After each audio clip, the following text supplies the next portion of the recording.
Salut, dans cette vidéo nous allons parler du célèbre char moyen Sherman M4. Le premier Sherman produit est le M4A1 et ainsi de suite jusqu'au M4A4. Le Sherman a une caisse et une suspension identiques au M3 Lee, mais son armement principal est sous tourelle. Il était facile à construire et facile à adapter pour devenir des engins du génie comme le Sherman Duplex Drive ou encore comme char démineur avec le Sherman Fléau démineur Crab.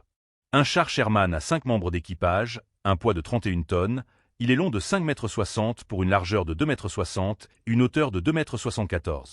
Il a une autonomie d'environ 160 km.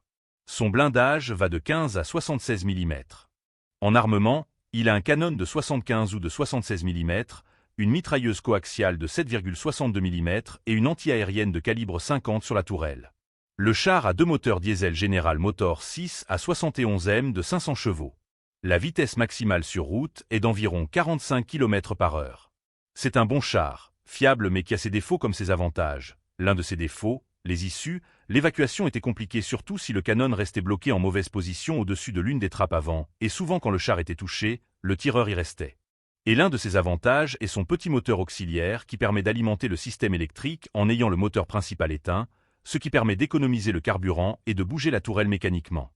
Le Sherman a l'avantage sur le Panzer IV, mais c'est le cas contraire face aux Tigers et Panthers mieux blindés et armes que lui.